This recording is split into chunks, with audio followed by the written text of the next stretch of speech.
Hello, this is Jim Schaefer, executive producer and host of Rip Rap, the academic book television program. My guest today is Randall Baier.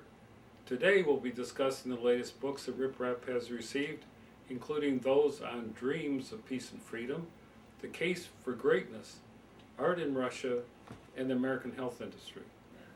Our first book is Vitavisk, The Life of Art, by Alexandra Shestinska. An art historian and world authority on the Russian avant-garde. So this is just new from there, but not only is there a focus on Chagall, there's a focus on the whole, I guess you call it cultural factory, of this town, of this city, and its lifeblood and the growth of artists. It references a great convocation in 1920 of artists that went to Moscow for this big sort of pan-Russian, pan-Soviet art convention, and 30 people went from this town. Artists, sculptors, graphic artists, painters, musicians as well. Well, what fascinates me is that the community, we like to look at artists as single personalities. Yeah. All of a sudden they're just born with this talent and all of a sudden things happen. But actually they're embedded and cultivated within a community of artists, and all kinds of people support them and are sympathetic to their cause, and they develop that way. And it is an extraordinary flowering of, talent. But to have Bakhtin and, the other artists in the same community, it's community. Extraordinary. I mean, it's like Florence with painting and poetry. Yeah, it's a good point. That's a good point. And a lot of the famous paintings that we know of Marc Chagall, especially the couple flying over the town, I believe it's called Over the Town, this glorious painting of a newlywed couple. And it's Vitebsk, which is the town there, below them. So it's really nice to reference that background, to know where that came from. Well, and this is a wonderful evocation of that, to understand, how the community worked and Exactly. what was going on.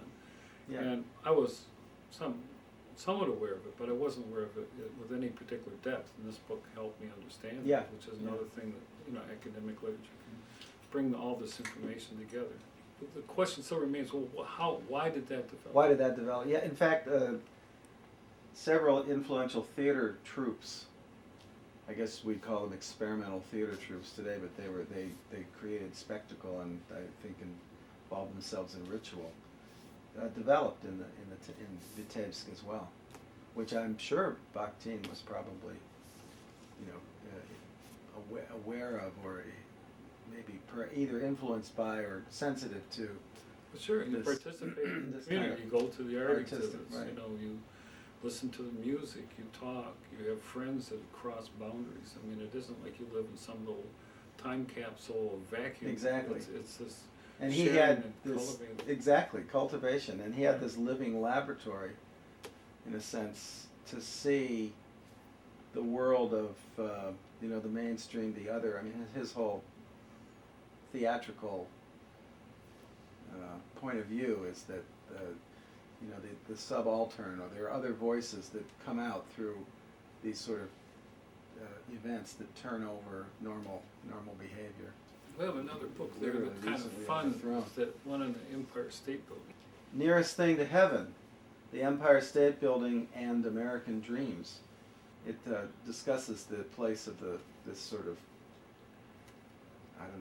beloved icon in the history of the U.S., especially visual and structural imagery. I mean, the power of that building, sort of what it means. I mean, even today with all the newest buildings, apart from the World Trade Center, which obviously there's that poignancy of those two buildings sort of opposed in New York, with the Chrysler Building, I suppose, as well. But if you look at all the new buildings, these splendid, fabulous, enormous buildings in Singapore and Kuala Lumpur and Shanghai and Dubai, with the tennis court on the top. I mean, well, and there's a competition now to see how tall the building can be and be world class. the tallest building in the whole world. I mean, and one of them, they just stick a spire up. They just stick up something just so it'd be taller. Yeah. And this is the debate about rebuilding the World Trade Towers. Mm-hmm. I mean, they have to be big. Mm-hmm. But one thing interesting about the Empire State Building is it did capture people's imaginations. That it was so big, and it's been so visited. It's a beloved icon of American landscape. Right. That, you know, and I keep thinking about that movie. Was it Fair to Remember? You know, with Deborah Kerr. Well, I'm sure you could do a volume of films that, obviously King Kong, but so many others where things happen in the Empire State Building, and it's such a focus from a distance as well. It sort of centers you in the city. You know, it's Gotham City. There's also the pictures of the workers because it was absolutely. so high. Margaret Bork White photos and. Yeah. Absolutely. I never forget that one where the guy's sitting eating his lunch and he's literally over the. No, there's one here of Einstein. This great picture. This is the chapter System and Structure, and there's a wonderful quote by Martin Amis here from his book called The Information. And he says, "Manhattan, as they neared it from the north, looked like the coda to the urban erotic, the garter and stocking top patterning of its loops and bridges, now doing service as supports and braces. Hernia frames. Above it all, the poised hypodermic of the Empire State." And this picture is, I don't quite know the metaphorical use here, but here's Einstein holding his pipe in a white suit, standing up, looking over, you know, he's looking at the camera, but the camera's looking out over his head into this abyss of New York City down below. So he's on the observation deck. It's quite fantastic photo. And so I think a part of the book is to sort of capture this imagination of this building. And I can see from the various pictures of the Well, I titles. thought also the building of the Empire State Building marked several huge milestones. One is a building that was so big that you almost can't comprehend it. It's when you stand on the sidewalk looking up, you can't really see the top. It's wider than you can. Right. Yeah. It's like and a when mountain. you're standing on it at the top, there is a discernible sway because I felt of the wind. Of the wind on the building and its ability to move. Right. And so now you have something so big that's become an element of the environment in which it's placed. You know, and so in a way you have to admire the technology to build it, but then there's this other thing about living with that. And what has that done to our sense? Yeah. It also, I think, changed our sense of self, our sense of community, because like you're saying, you can look down on. I mean, the thing of flying over communities, you got a different sense. Oh, sure. This You're is very no true. longer this little house on a street. Now you can look down and see the, you know. Once you see everything from above. I mean, it even happens when you observe a community from with an aerial photograph. You really do see how, given the land around a place, especially in a rural town, if you're in a town, you feel you don't get a sense necessarily of the greater outdoors, or you may think that this neighborhood is, you know, taking over your town with development. Then you get an aerial photograph and you suddenly see that this is a very small element into the greater. Well, simultaneously, it both is exhilarating because you have this power now to see the overall, and it's depressing because now all the people are little ants, and all the little cars that they have are so small. How diminished we are. And right. so you feel, well, I'm on the ground like Right. that. I'm one of those ants. I'm one of those that's insignificant little others, those Yeah. ciphers, you know, going about their business. And so it poses the conundrum of technology in one magnificent example. There's a movie, in fact. By the way, the chapter titles are quite interesting. This first chapter is Palace of Dreams, and here's this man But see, sitting that's on what the edge. captured me with this book. And is image and icon, yeah. But there is a movie by King Baier. It's hard to get a hold of. It's been put out now on DVD, illegally or whatever, rip-off in China. You can get anything through China, but it has been on VHS tape. The Crowd. And the scene in The Crowd is to come from outer space, in a sense, through a city, New York. I mean, it captures this, and it's like you're going into the Empire State Building. It might be, you come down through, kind of through the air, the camera comes in and goes right into the window of a building where there's nothing but this enormous, bureaucratic, like an insurance agency, cubicle after cubicle, or people at desks. And there's just one, you're just one among many. So it's kind of the reverse of being on this new element. I mean, you're right. I love your metaphor. Like, you've constructed something that's now an element of the landscape, like the boulders or the red rocks of Colorado, or Everest or something, some mountain. Well, right there is that element, though. There was sort of a modernistic hell that you would go into that was very stark and meaningless and sort of existential. Yeah. Very Right. Yeah. very driven. No exit. Right. That's Right. true. Yeah. That's No exit. And the thing I kept back of my mind, it was playing around is it an empire state or is it the state of the empire? the state of the empire. There's a need that when empires build buildings, they have to be bigger and bigger. And you Yeah. can see that in all the empires across history. They kept building bigger and bigger things. And so of course it's in the Empire State, but I mean of New York. But still there is also this play on words about how big this had to be in Yes. the biggest city in the United States and Right. arguably one of the world and what it was supposed to do. But it's also depressing at the same time, that they constructed this thing and true. then it attracts people in both a good and bad way. We're saying it attracts people, tourists, but it also attracts, like with the World Trade Center, it attracts people who see that now as an icon, Right, as an icon. of that civilization, of that culture, and Yeah. have to destroy it. Yeah. So it's a troubling thing. It's a very time that is also inspiring, and it certainly did capture imagination, though, and so Yeah. I had dreams that way. Yeah. Nice. I got Nearest thing another to done. book underneath that, I think. Yeah. Yeah, this was the Case for Greatness, which I thought, you don't hear as much about this anymore. This is Robert Faulkner, who's a professor of political science at Boston College, and it's The Case for Greatness, Honorable Ambition, and Its Critics. And he's looking at both good and bad aspects of political ambition, but I find that we don't spend as much time asking what is greatness and how can it inspire us. And certainly you would not want to advocate greatness at the sake, forgetting all the other ethical requirements. But the things he's talking about are people like George Washington, the Athenian politician Alcibiades, Hobbes and Kant and Nietzsche. Of course, Nietzsche had sort of a special idea that you just did whatever you had to do to get there. But I think the idea of the positive value is really helpful to look.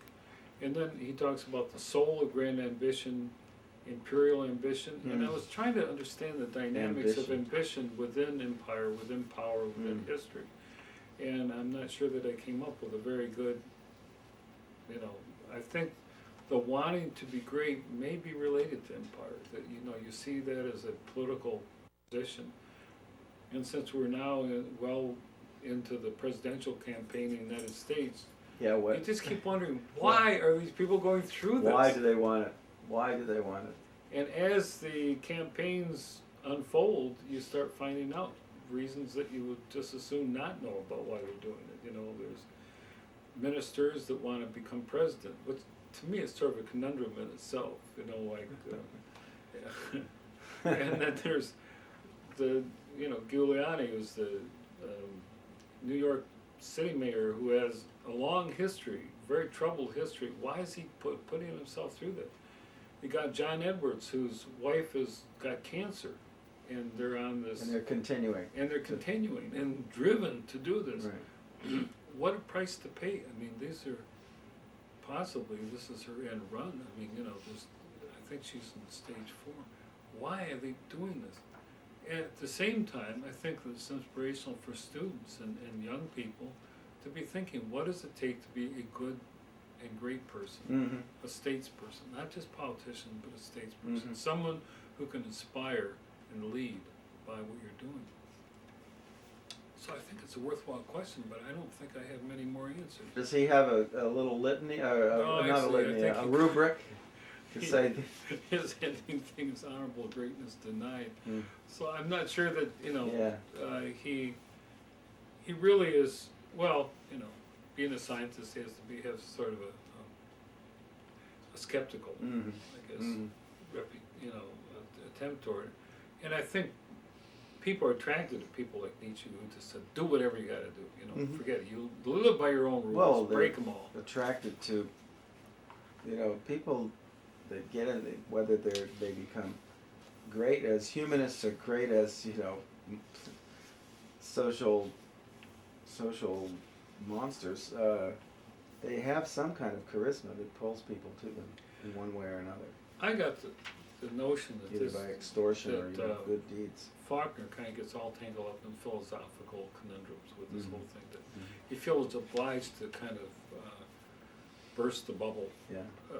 you know, prick the balloon and point out this is sort of some kind of platonic idealistic thing, and that, you know, universalizing moral freedom undermines, you know, the superior man's claims to preeminence and superiority. Maybe he should be a philosopher, not a political scientist. I don't know. But it is troubling that, and then he talks, there's this notion of greatness unbridled. And I'm not advocating Unbridled greatness, greatness? you know, that. Well, for those who want to do good, that sort of stuff, Yeah, or someone that- in the seat Well, there's a of- difference between someone that just wants to be great and, you know, do whatever you got to do in order to get that power, and someone that is doing a great job for people. becomes great due It to becomes their great, you know. commitment to humanity. I was fascinated with George Washington because he didn't want to be president. He didn't want to get reelected, and he reelected him anyway. And I feel that anybody who's truly in power and understands the responsibilities doesn't want to be elected. Interesting, yeah. And I don't know if a truly great person could be elected anymore Yeah. because of all the fundraising they have to do. Well, that's the thing. It's such a media event, and it must be a mix. I don't know, but you look at the people who are running. It's got to be a mix of the attraction of power, the need to do something,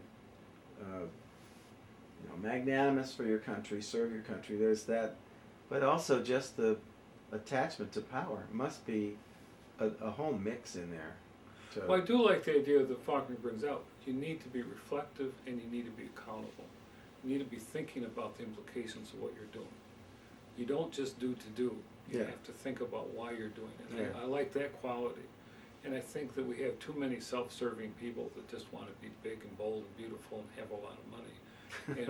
And that's what's, really disastrous for any country, for any people, for any culture in the world.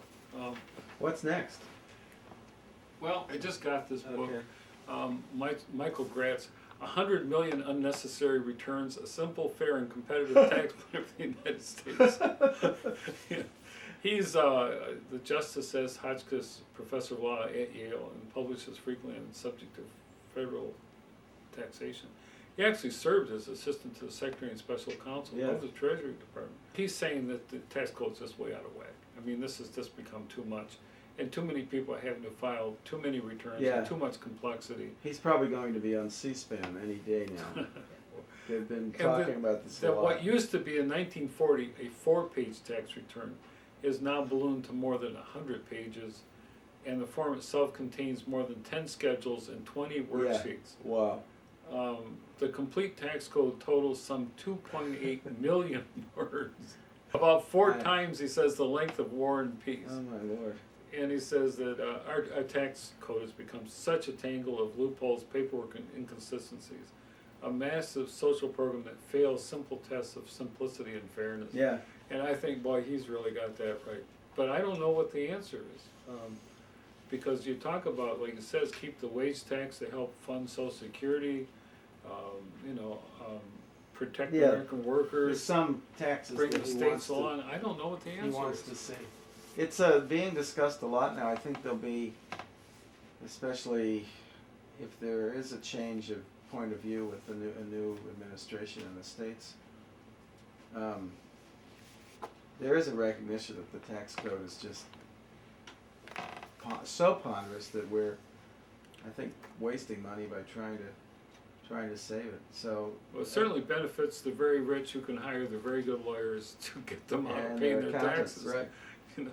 And accountant, you got to have a good accountant. So you have your The financial accountancy, team. it's almost like the game of you do legitimate accounting, but the game is to have a zero at the end. No loss, no spend, no spend. Well, I just read that there's this tax, and I can't remember the name of it, that was put into place to try to tax the very rich. Yeah. Congress dallied so long trying to find a way to do this effectively that they didn't pass until just recently, which then means the IRS is going to have to rewrite the code for all of their computers, which means anyone... In time for the next round of taxes. And so the IRS is saying we can't make it. Yeah. That people who are going to file their taxes early in the year are just not going to get paid until March or April because they just can't process them. Yeah. And I think, what is this? But they say, we'll save $2,000 or a significant amount of money on your taxes. But when we've become so complex that, you know, the IRS can't even evaluate the thing except redoing the whole program. It's clearly not equitable at all. It's really true. I mean, I commend him for trying to take a stab at it. This is, I hope he's on a mission. You know, if this is a tax plan, maybe he can get the ears of some politicians. Maybe we can take a look at this one. Let's see. Let's look at this one. Now, this one is Charles E. Rosenberg, Our Present Complaint, American Medicine Then and Now. And the cover is measuring a skull, an early x-ray, I guess, measuring a skull. It's interesting. The skull itself looks very similar to one of the heads in Mars Attacks. It's kind of interesting how we have these sort of pop associations, but it's an odd thing to put together. Rosenberg is the Ernest E. Monrad Professor in the Social Sciences, Professor of History of Science at Harvard. And the introduction here simply says, the blurb, at a time when clinical care and biomedical research generate as much angst as they offer cures, Charles Rosenberg, one of the world's most influential historians of medicine, provides insight into how the practice has evolved, the practice of medicine has evolved, where it is going, and how lessons from history can improve its prognosis. And I see that it sort of looks at all kinds of aspects of the history. It looks at psychiatry. I suppose it probably touches on head size. I know there was a time when your head size was a measure of some indication of your state. Contested boundaries, psychiatry, disease, and diagnosis. Banishing risk, or the more things change, the more they remain the same. In other words, I guess we've dealt with some risk and some serious diseases and conditions, such as, say, heart disease, but at the same time, we keep building. We keep building and increasing our capacity for other diseases, like the growth of diabetes, for instance. And in some ways, you say, oh, well, we can treat the heart, and are we adequately treating diabetes, which seems you fix one and you get another one increasing. So we talked about this before. A holistic approach that looked at the entire situation, as an ecosystem. Then maybe someone's heart thing is coming from the diabetes. And the diabetes is coming from just plain eating too much sugar. Well, when you talk to the physicians who, there's so many varieties. First of all, there's so many varieties of medical information but in general, you do get a relative picture of this kind of sugar, food intake, exercise. I mean, I'm speaking now specifically just about, heart and sort of blood circulation issues. Whereas diabetes is kind of a chronic, it's one of the chronic diseases of our time, whereas I'm sure as brought out in this book, there were chronic diseases of 200 years ago, 100 years ago, well, other times that were sort of analogously, similar in analogous ways, even though the treatments had to evolve over time to understand them and whatnot. But I think the issue is, are we training people who are better at running the machines and interpreting test results, or are we training people who are better diagnosticians and looking at the holistic causes and effects of certain patterns of lifestyle? Yeah, there is a chapter in here called Holism, in fact, about this. And I think that's the question he's raising, that his concern, as is mine, we're really raising a new breed of techno-scientists, medical scientists, who are great at prescribing tests, multiple tests, and who are great at interpreting results, such as it is, but don't touch the real sore, and don't really get to the root cause. And so then we have this ongoing thing. I mean, I love reading accounts of where they have someone who has issues that that no one can quite understand what's happening because the symptoms are kind of ambiguous Yeah, or yeah. multiple possibilities. Yeah, possibly, right, different indications. In fact, I just had a student and different people in her family kept getting these staph infections. And then finally they connected with a doctor who said, and her daughter had abscesses in the back of her head. And finally they connected with a doctor who said, y'all have had MRSA, this horrible industrial strength staph infection. And when they did the history, they traced it back to her grandmother who had died of it, who had Wow. gotten it in the hospital. Wow. So I didn't know. I thought MRSA was like fatal right away. Evidently, it can travel around the family, Oh. you could take an antibiotic, but it's still kind of there. Yeah. It's kind of like a permanent condition. Right. And then it just keeps traveling around until you deal with it. And so it's that kind of thing. They identify it here, give it an antibiotic, but nobody put the name on the disease. Yeah. It was just And sort how of it could generalized staph infection, take an antibiotic. Yeah. So that's what my concern is. That's right. What's the, I see you've got one on economics and then, Well, the economics is the American dream and the gospel of wealth, the fight for a productive middle class economy, if that isn't a conundrum. Right put now. that with the tax code book. That's right. Right. This guy is the chairman of the Future of American Democracy Foundation. He's taught economics at Amherst and former chair of the George Washington University Institute for Communitarian Policy Mhm. Studies. This is a big deal. I mean, what we've done with how we're running our economy destroyed the middle class. And how we're going to renew that American dream that people can improve themselves. And so he's talking about the new gospel of wealth. I'm not sure I agree with that. But Well, certainly the gospel of wealth is there, and the gospel of commodification, the gospel of, we've got our four gospels in economics. And wealth is one, thou shalt accumulate, and there's these things that have been happening now for several years since the Reagan era. And what's still troubling to me, one of them is, well, the way you jumpstart everything is have big tax cuts for the rich. It'll trickle down, everybody will benefit from it. right, the trickle Another down. one is, let's go to the supply side. Does that work? I mean, there's some... Theoretically, it's supposed to. Theoretically, yeah, except it doesn't. And well, look what's happening here. And then, he says the gospel of wealth developed in the second half of the 19th century and carried forward by Harding, Coolidge, Hoover, Mhm. and then Reagan, Bush. Is this the way to go? I don't know. I think that's about what we have for this program. That's We great, still have thanks. more possibilities. Well, but we'll do number 122. if That's right. Good. Thank you for being on. Well, anyway, it's been a pleasure to be here again. Thanks. Thank you.